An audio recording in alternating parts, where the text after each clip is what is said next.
Welcome everyone, welcome back to the new video. ये वाली video हमारी फॉर लूप के ऊपर होने वाली है, जो कि मोस्टली यूज्ड लूप है। हम मोस्टली टाइम पे फॉर लूप को यूज़ करते हैं क्योंकि मोस्टली लोगों के लिए ना बड़ा आसान सा होता है। ये बहुत सिंपल सा है, समझ में आसानी से आ जाती है। ठीक है, ये चीज़ें बहुत आसानी से समझ में आ जाती है। तो आज आपको भी मैं समझाने के लिए यही सेम चीज़ यूज़ करने वाला हूँ, ताकि आपको भी बहुत आसानी से समझ में आ जाए। पिछली वाली वीडियो में हमने वाइल लूप देख लिया था, तो इसमें ज़्यादा दिक्कत होने वाली नहीं है। काम हमने सेम ही करना है, बस लिखने का तरीका थोड़ा सा डिफरेंट हो जाता है यहाँ पर। ठीक ना। तो यहाँ पर देख लेते हैं क्या लिखा हुआ है, C plus plus for loop. ठीक ना। When you know exactly how many time you want to loop through a block of code using for the for loop instead of while loop. तो अगर मुझे फॉर लूप की जगह मतलब मुझे for loop use करना है वाइल लूप की जगह पर, ठीक ना, काम मेरा सेम है। अगर बस मुझे ये पता है कि कितनी बार करना है वो चीज़, मुझे कितनी बार, how many times I need to do the same thing, so मुझे ये चीज़ पता है, तो मैं ये कर सकता हूँ, बहुत आसान हो जाएगा। अब इसका सिंटेक्स थोड़ा सा डिफरेंट है पहले वाले से। जैसे कि पहले वाले में हमने क्या देखा था, वाइल लिखना पड़ता है हमको इफ़ की जगह पे, इफ़ समझ लिया था हमने। अब इफ़ की जगह पे हमने वाइल चेंज किया था, अब उसकी जगह पे हमें फॉर चेंज करना है। ये देखो, फॉर चेंज कर दिया, स्टेटमेंट है बहुत सिंपल। यहाँ पर तीन चीज़ें आ जाती है, स्टेटमेंट 1 2 3। अगर मैं आपको ये चीज़ सीधी सीधी समझ में बताऊँ ना, तो ये आपका स्टार्ट है कि मेरे को स्टार्ट कहाँ से करना है, ये चीज़ आपका स्टार्टिंग होता है। ये दूसरा वाला जो स्टेटमेंट है आपका होता है एंड कहाँ पे करना है। और ये वाला होता है आपके जंप कितने लेने हैं, स्टेप बोल लो, जंप ले बोल दो, आपको समझने के लिए जो भी आसान हो। बट मुझे जंप कितना लेना है, मैंने एक बार चल दिया, क्या मुझे अब 2 बार जंप लेना है या 3 बार जंप लेना है या एक ही जंप लूँ, तो वो जंप के ऊपर है कि कितने जंप लेने हैं, कितने स्टेप्स लेने हैं। ठीक है, तो ये आपका फॉर लूप है, स्टार्ट एंड जंप। पिछले वाले में हमने क्या था, सिर्फ एक कंडीशन देनी होती है।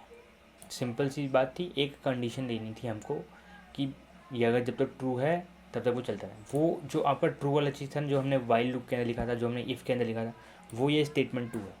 जो हम ये स्टेटमेंट 2 लिखते हैं वो एग्जैक्टली सेम है वाइल लूप के अंदर जो हम लिखते हैं, एग्जैक्टली सेम।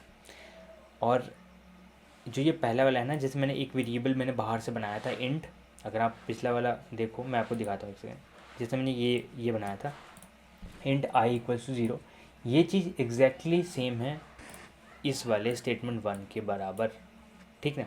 और ये स्टेटमेंट 3 जो है ये एग्जैक्टली सेम है इसके बराबर। तो मतलब मेरे को ये खुद से अलग से लिखना पड़ रहा था, ये भी अलग से मैंने खुद से लिखा अपना बना के, और ये चीज़ एज इट इज़ थी। तो जो स्टेटमेंट 1 है और जो थर्ड है वो दोनों हमको इस बार अलग से नहीं लिखना है, मेरे को बाहर नहीं लिखना पड़ रहा। वो पहले से उन्होंने बता दिया कि भाई यहाँ पे लिख लो, ये यहाँ पे मैंने जगह दे दी है, यहाँ पर आपको इसकी लिखनी है और लिखनी ही लिखनी है, उसके बाद आपका ही चल जाएगा।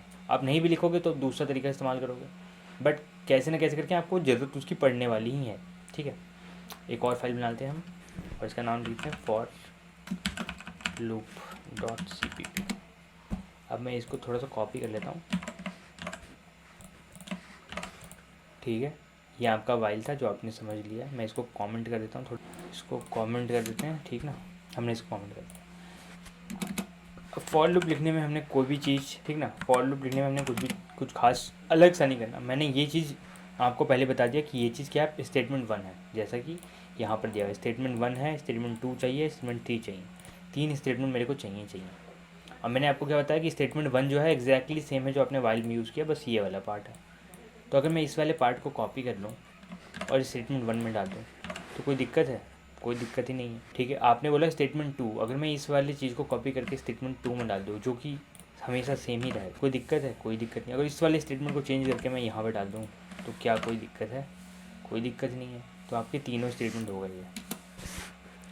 ये अंदर एज इट इज़ सेम था जो मुझे काम करवाना था, और वो मैंने यहाँ पे लिख दिया। ये एग्जैक्टली सेम। मैंने कुछ भी अलग से लिखा हो तो बताओ मेरे को कि हाँ आपने ना ये वाला पार्ट बहुत अलग से लिख दिया। मैंने कुछ भी अलग से लिखा, जो आपका पहले से वाइल लूप लिखा हुआ था एग्जैक्टली वही सेम चीज़ मैंने बस कॉपी पेस्ट की। ये भी मैंने पहले से लिखा था, ये भी मैंने पहले से लिखा था, ये भी मैंने पहले से लिखा था। एग्जैक्टली मैंने उनको बस सही जगह पर अरेंज कर दिया और ये आपका फॉर लूप बन गया। इसमें कुछ और अलग से नहीं हो गया। ठीक ना।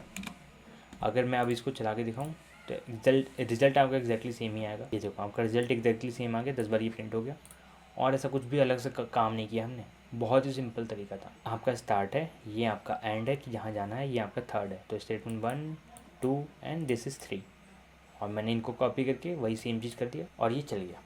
तो वाइल लूप और फॉर लूप में बस इतना ही डिफरेंस है आपको कि जो चीज़ आपको अलग से लिखनी पड़ती है वो यहाँ पर आपको पहले से स्पेसिफाई किया कि भाई आप यहाँ लिख लो, आप ये जो चीज़ यहाँ अंदर लिख रहे हो उसको आप यहाँ पे लिख लो और वो आपका काम कर देगा। ठीक है, तो ये आपका फॉर लूप था। आई होप आपको ये समझ में आ गया। अगर नहीं समझ में आया तो प्लीज़ कमेंट करके बताओ और फिर हम इसके ऊपर एक नया वीडियो या शॉर्ट आपको बना देंगे। Thank you for watching this video.